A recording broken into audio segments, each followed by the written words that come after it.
Does Australia have better fast food than the US? Absolutely not. No, I'm totally kidding. I actually had fast food today for the first time in a while. I don't know. We don't really consider it fast food. We have a restaurant called In-N-Out. It used to only be on the west coast of the US. It's a pretty famous burger joint. They make the best cheeseburgers on earth for a fast food place that you can go into and grab it pretty quickly. Really good fries as well, milkshakes. I stopped in there after running a ton of errands, getting ready for a massive ice storm that we have coming today or in a couple of days, but I had to stock up on wood. We had to get food. Power might go out for an entire week. So if you guys don't hear from me next week, oh, you probably will though. We have videos are recorded, but if not, if there's a little bit of gap, that you know why. Anyway, I don't know why I decided to go off on a tangent like that right now. All right, Australian fast food. You know, I think we've covered a little bit of this in some of the videos. I've seen, what is it? I think I've seen Burger King, right? Places like KFC, McDonald's, of course. Did I see Burger King now that I think about it? Anyway, you guys probably have way better ingredients, and I'm just imagining your food, even your fast food, is probably better than ours. Better for you. I'm not sure if it actually tastes better because they put so many chemicals and crap into our fast food. Not at In-N-Out, but at other places.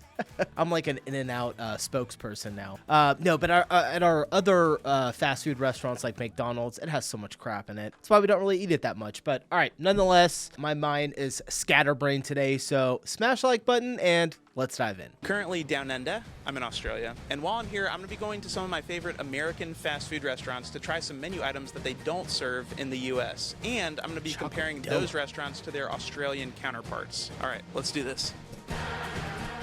I'm breaking these fast food restaurants into three different categories. There's Mexican-inspired, chicken, and burgers. For each category, I'll try the Australian version of an American fast food chain, and then an Australian-born chain, and then see how they all stack up. First up is the Mexican-inspired category, so I'm heading to an Australian Taco Bell. Taco Bell has had an on-again, off-again relationship with Australia. They first opened a store in 1981, with a resurgence in the late 90s before eventually closing up shop in 2005. The current iteration has only been in existence since 2017. And there are currently 39 Taco Bells in the whole country, which is only a handful more than another long-standing Mexican chain called Taco. You know what? I actually get down on Taco Bell. I don't know why it hasn't been that successful in Australia. It looks like they've been trying to work what he just said. They've been working at trying to get in the market. You know what's really good at Taco Bell is the Crunchwrap Supreme. And it's usually when, you know, I've had a night out with like my mates or something, and I go and I grab like a Crunchwrap Supreme and a Gordita Crunch, and it's like 1:30, 2 o'clock in the morning. That's when you eat Taco Bell. And then in the morning, you wake up and you sit on the toilet all day. Pretty accurate. Bill. Not a joke. I think there's actually been a long history of legal battles over Bill. What did he say? Which is only a handful more than another long-standing Mexican chain called Taco Bill. Taco Bell? Not a joke. I think there's actually been a long history of legal battles over how similar the names are. From what I can tell, Taco Bell is not nearly as popular in Australia as some other fast food chains are. But they do have a bunch of menu items that they don't have in the US, so I was excited to try it out. The design of these things was really fun to me. I feel like you don't see stuff like this in the US. A lot of the locations have this big Hola sign, which is amazing. I feel like I had to do a double take when I saw that the drive-thru went clockwise around the building instead of counterclockwise like in the US. Oh shit, I've never even thought about that. Yeah, your guys' drive-thrus go the other way. How weird. Oh man. Core was pretty cool, and I do appreciate that a lot of their locations incorporate murals from local artists. When I got there, I was pretty overwhelmed by the menu. I mean, there were so many items that weren't served in the US that I wasn't going to be able to try them all. I ordered the Lava Crispy Chicken Taco, which has fried chicken tenders inside, the Cheesy G Taco, which seemed at least somewhat similar to the American Cheesy Gordita Crunch, and what were called seasoned hot chips. Being the cosmopolitan man that I am, I knew that chips is the name that Australians use for fries, so I could only assume that this was the Australian version of nacho fries. Just as I was about to place my order. And then what do you guys call it? Chips then? Actual chips? The real chips. What crisps, right? I think that's what it is. A crisp and then a chip. I can't believe you guys don't use French fries. You know what I actually learned? I used to always think that French fries were French, like they were invented in French. They were invented in French. I think they were actually invented in Belgium, right? But it's actually the potato, the way that it's cut. It has a French cut, I think that's why it's called that. Fun little fact. For the seasoned hot chips, I caught sight of a picture on the menu directly next to the fries of actual chips. And that's when my brain started short-circuiting. If I ordered the chips, would they give me the chips or the fries? If I ordered the fries, would they know what I meant? So what I said was, I'll get the seasoned hot chips. And then I kind of panicked and tried to make sure that I was ordering the right thing. So I said, and those are the chips, right? Not the crisps? And she was like, yeah. In retrospect, this was embarrassing for a number of reasons. Number one, I found out that the word crisps isn't even used in Australia to describe chips. That's more of a British term. And two, apparently the distinction between what we call chips and fries in the US is just chips and hot chips in Australia. So I'd already... They're just called hot chips? Okay, I was completely off on the crisps thing. Come on, we got to be able to come up with a new name. Or we could just use fries. I'm totally kidding you guys. Hot chips. Okay, so fries are hot chips, and chips are just chips. All right. He clarified that I wanted the hot chips when I ordered. Anyways, I tried to backpedal and just be like, sorry, in America we call them fries. And she was like, we'll know what you mean. For dessert, I ordered a chocodillo, which was a quesadilla with chocolate sauce.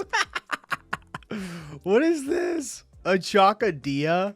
Oh my god, that is hilarious. Instead of cheese. And then I got churros, not like cinnamon twists in the US, but actual churros. For my drink, they did not have Baja Blast, which was a bummer, so I just got a water cup. I did notice...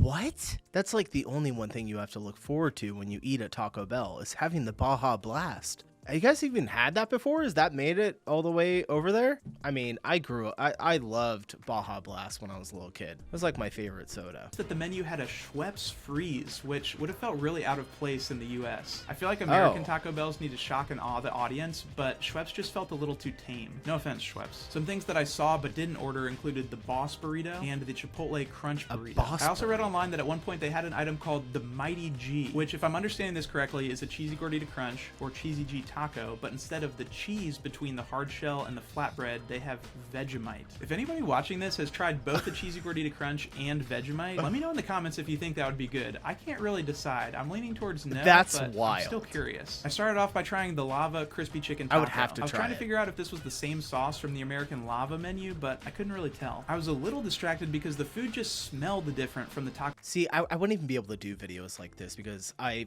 literally have gotten like one thing at Taco Bell in the last 5 years. Maybe two things. I've probably only been there a couple, like less than a handful of times in the last 5 years, so this would be really hard for me to do. Taco Bell items I was used to. Hard to describe what I mean by that, but I think it had to do specifically with the smell of the tortilla. Like, those were definitely different. My review of this taco is that I don't think it would make the cut on an American Taco Bell menu. Then again, people are still ordering the cheesy bean and rice burrito in the US, so who knows? Shots fired, I know. Okay, before we move on, I do want to point out that the sauce packets were different. First of all, they were made with like a stiffer material, so that threw me off. And then they only had mild and fire. Okay, next I tried the cheesy G taco, and again, the flatbread was definitely different from what goes on the American cheesy gordita crunch. I think the hard shell might have even been different. It had a tougher texture and just kind of crunched differently when I bit down. I would say the ranch sauce tasted fairly similar though. As a side note, no option to put a Doritos shell on the cheesy G taco, and I would assume that's because these Taco Bells opened long after PepsiCo/Doritos sold Taco Bell. Anyways, I added some Taco Bell has gone absolutely insane with like the Doritos and Dorito flavored tacos. Like, it's absolutely insane, like what they're doing over there. It's actually it's kind of criminal what they're doing to people's stomachs.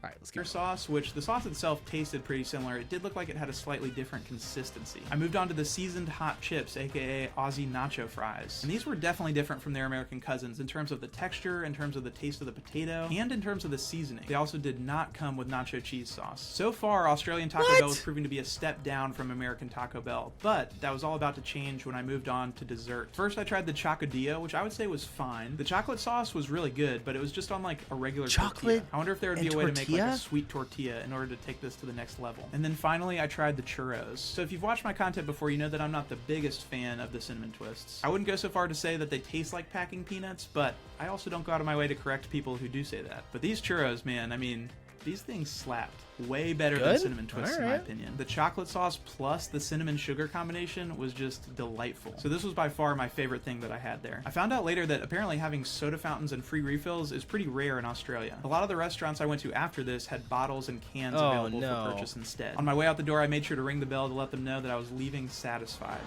Next up, it was time to try an Australian Mexican chain called Guzman y Gomez, also known as GYG. Guzman y Gomez is the 8th largest fast food chain in Australia, and their locations outnumber Taco Bell's 5-1. My first impression is that unlike Taco Bell, they were actually going for a Mexican vibe here, both in terms of the decor and in terms of like the music they were playing with actual Spanish lyrics. I didn't go in with a plan, but I somehow ended up spending 29 Australian dollars here, which is like 19 US dollars, but still. I asked the guy working there what the most popular item was, and I thought he said that it was definitely the Kelly burrito. And I was like, okay, I'll have a Kelly burrito. Turns out he had said the Cali burrito. I just forgot that Cali he had been burrito. speaking with an Cali burrito is probably the best burrito that you can eat. French fries in it, carne asada, guacamole, sour cream.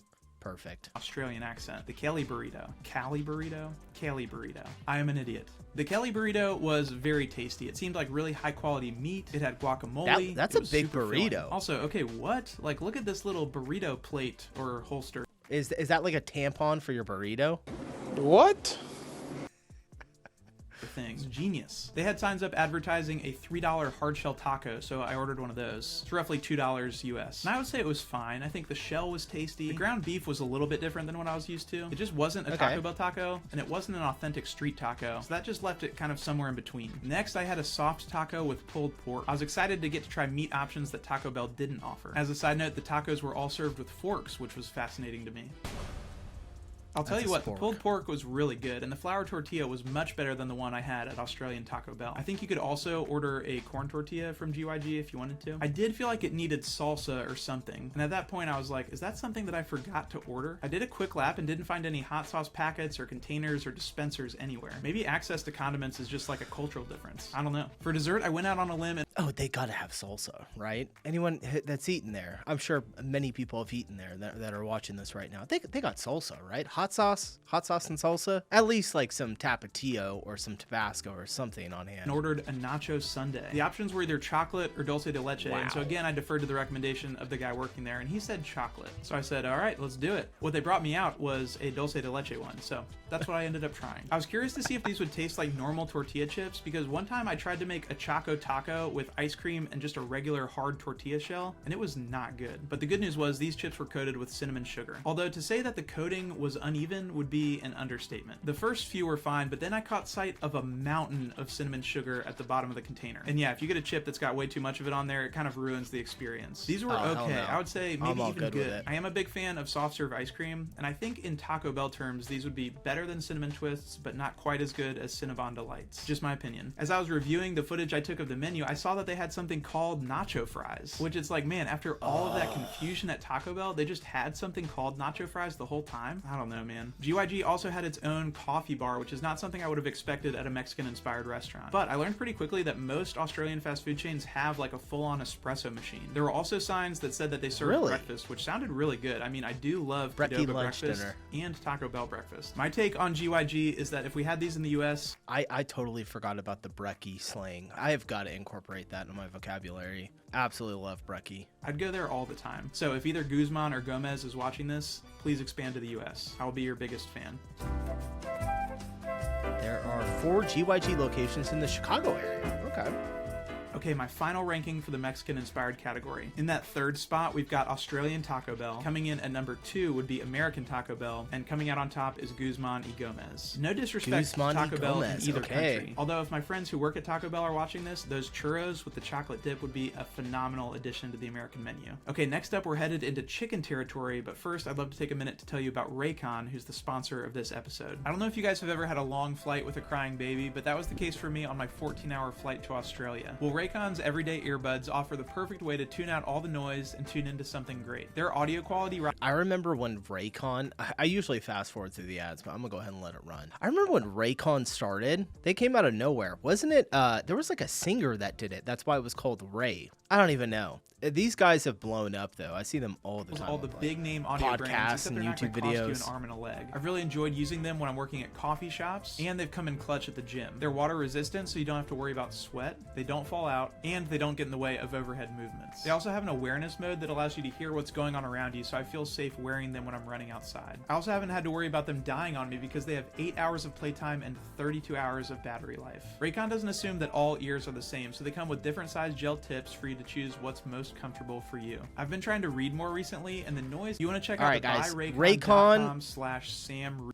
We got Sam's link right there. Go check it out if you want to get a pair of Raycons and help Sam out. Show him some love. To get 20% off your Raycon purchase, or you can buy free Apple shipping. AirPods. That's a good deal, and could make a good Mother's Day gift. That's buyraycon.com/Sam Reed. All right, my first stop in the chicken category was Australian KFC. Here we go. It's always been funny to me when the guys from How Ridiculous talk about getting KFC, because I guess I just didn't realize how popular it was in Australia. Turns out it's the 4th biggest restaurant chain in Australia with over 700 locations. And as I was driving around, I felt like I saw them everywhere. I'd be willing to bet that there are more KFCs per capita in Australia than there are in the United States. I just feel like I've passed so many of them. And as it turns out, I was right. There are a little over 4,000 Really? KFCs in the U.S. with a population of 333 million, which comes out to 1 KFC for every 77,600 people. In Australia, there are 712 KFCs with a population of 26 million, which comes out to 1 KFC for every 36,500 people. So Australia has almost double the number of More KFCs per capita. That is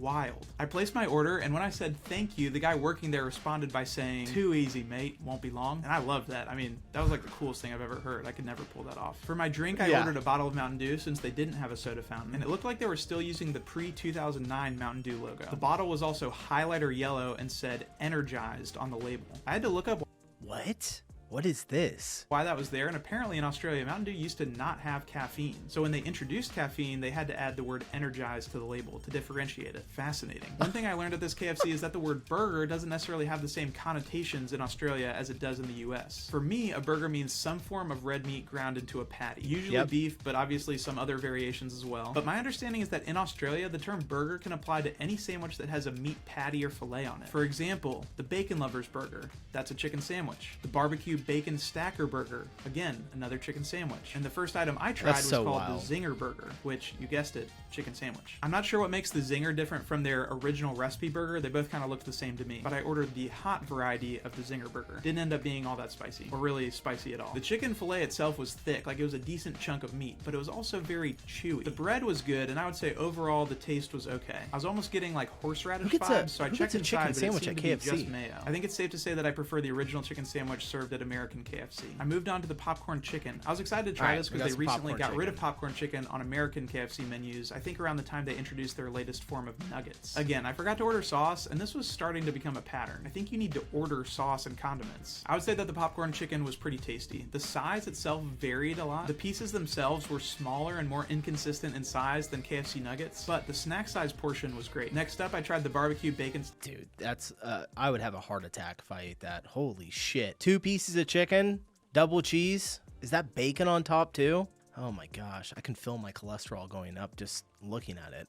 Burger. And I don't know why, but it just felt so bizarre to me to stack 2 chicken fillets on top of each other. Like, this thing just looked insane. That's crazy. I know we have double and triple burgers in the US, but something about the double chicken just felt particularly unhinged. Honestly, something that I would expect to see from an American. Wait, isn't it, I think it was KFC that did or was it Popeyes? We had this at some point. They took a fried chicken patty, and then another fried chicken patty, and then in the middle they just put like bacon and cheese and a bunch of other shit, slammed them together, and you had no bread. It was literally just fried chicken as your bread. I think they discontinued that. I think they got a lawsuit over that.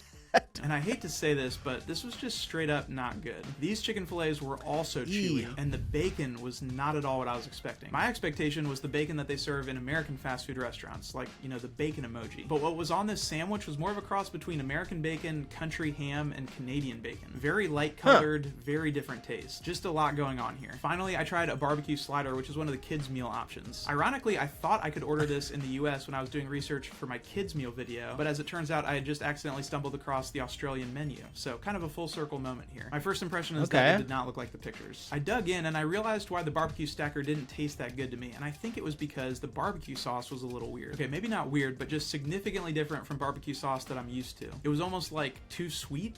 I don't know. Tangy? All in all, the kid slider was fine. I would say the flatbread itself was probably the highlight. Okay, for the Australian-born chicken restaurant, I went to a place called... Here we go. It's probably so much better, right? Like KFC's like you're in a rush. Like for us, we haven't had KFC in absolutely forever, but it's like coming home from a football game or cheerleading practice and something's going on. We're in a rush. We got to grab some food. Just get a bunch of chicken from KFC and we'll just eat chicken. I don't know.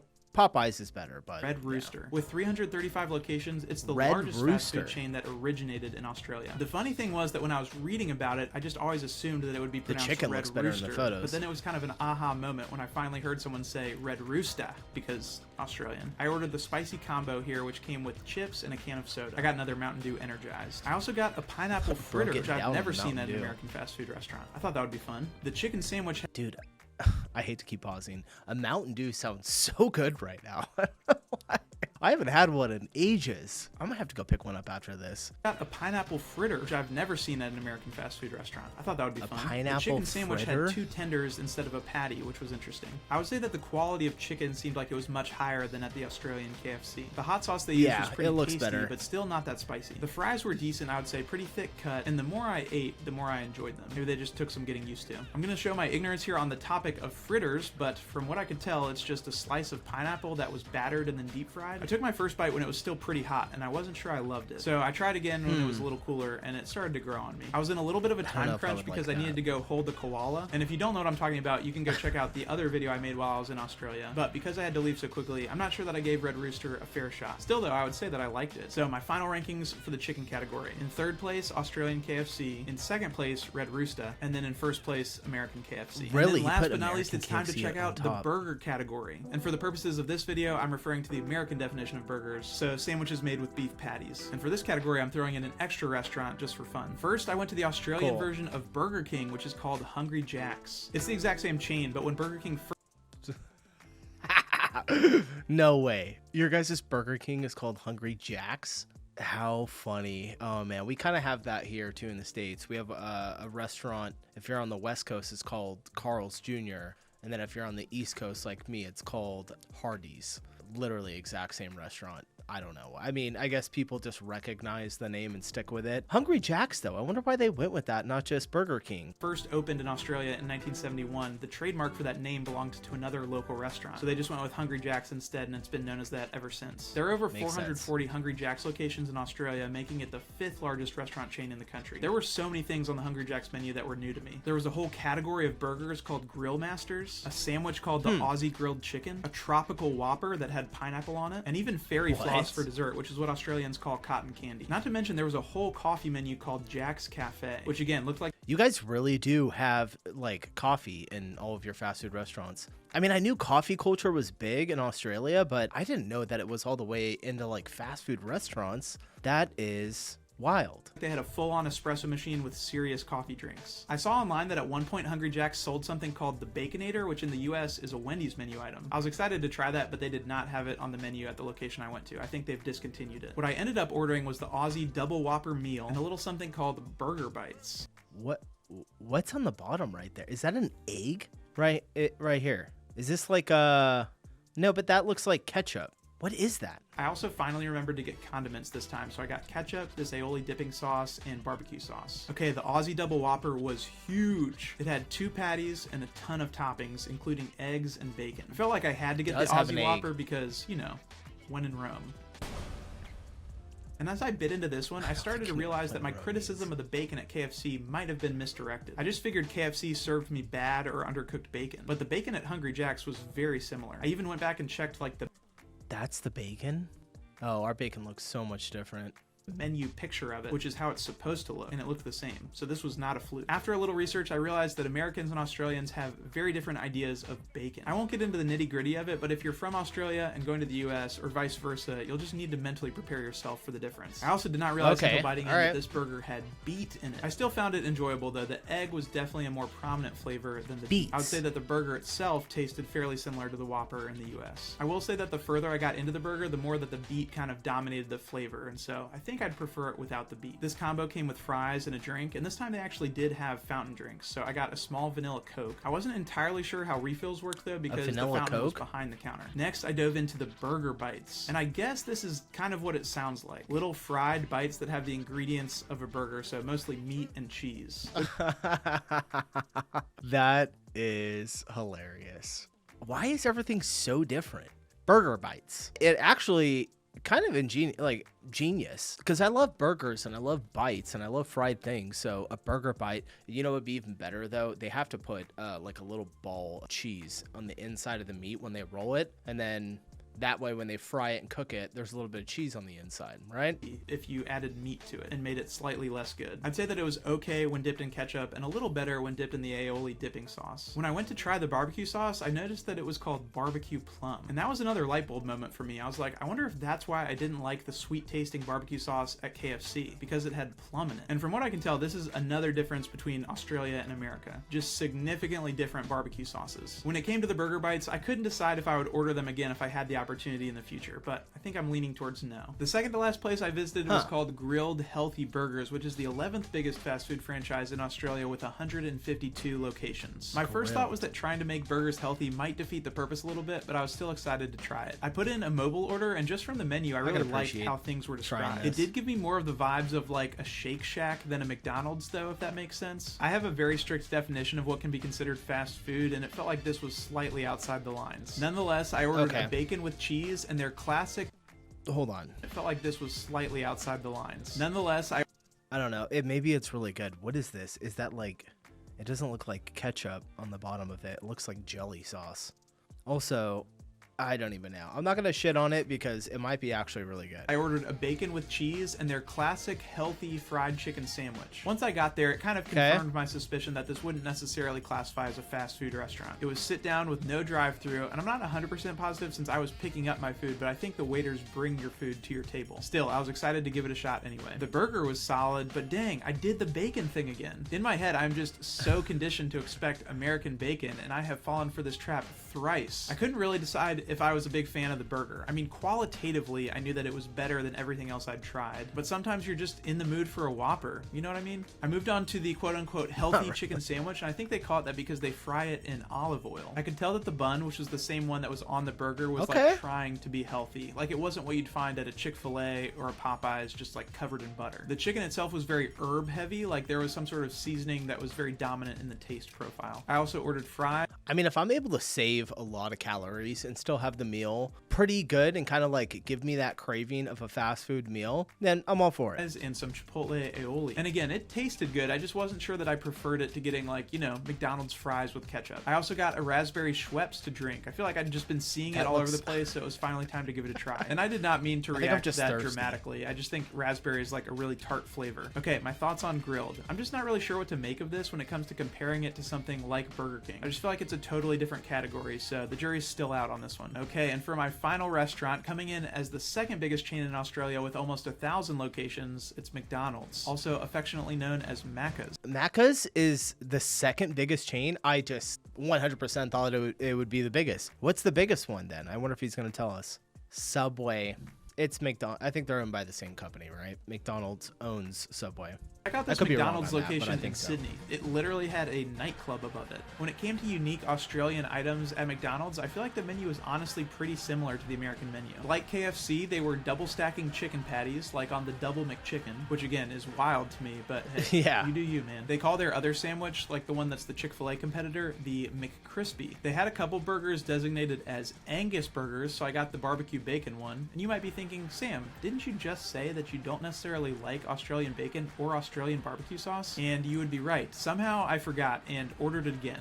I am my own worst enemy. In my defense, though, there was a ton that was happening between these restaurant visits, and if you want to catch up on that, you can watch my other video I filmed in Australia after you finish this one. The biggest noticeable difference was that the McCafe menu was a lot bigger. Again, it felt like a much bigger deal, like it had a separate counter, the full-on espresso machine, and everything. I wasn't about to get coffee, though, because it was like 11:15 p.m. at this point. But they did have a pretty expansive cafe snack menu, so I added a donut to my order. I doubt those items are like baked in-house, but it was still kind of cool. I tried the burger and immediately realized the error of my ways. Like, when will I I learn. I'm not sure, but it was not today. Honestly, the burger wasn't too bad. The meat was pretty high quality. Maybe that's the Angus part. And the barbecue sauce wasn't quite as abnormal to me as it was at previous restaurants. Like, still not 100% what I was used to, but...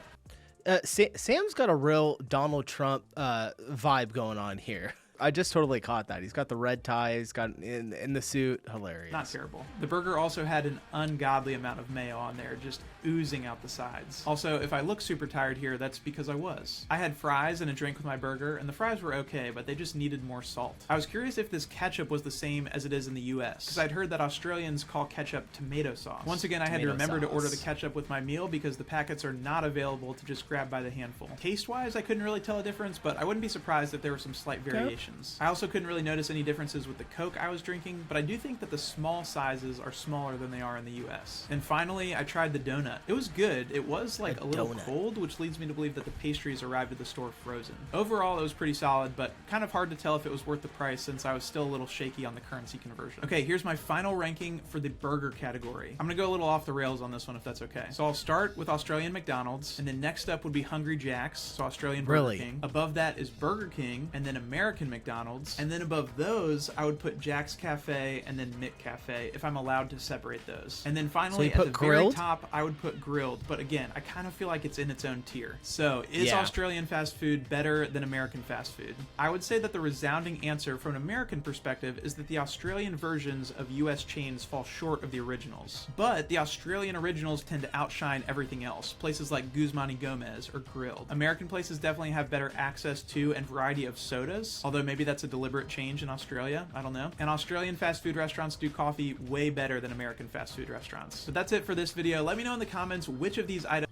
All right, that was really interesting. I enjoyed that quite a bit. I might have to do these all at once when I come try some of the different fast food. I said I wasn't gonna do it, and then you guys were like, you gotta try some of it, and I was like, all right, I'll try some fast food, but I want to go to like really nice restaurants when I come visit. Also, I just applied for my passport today, so it is happening eventually.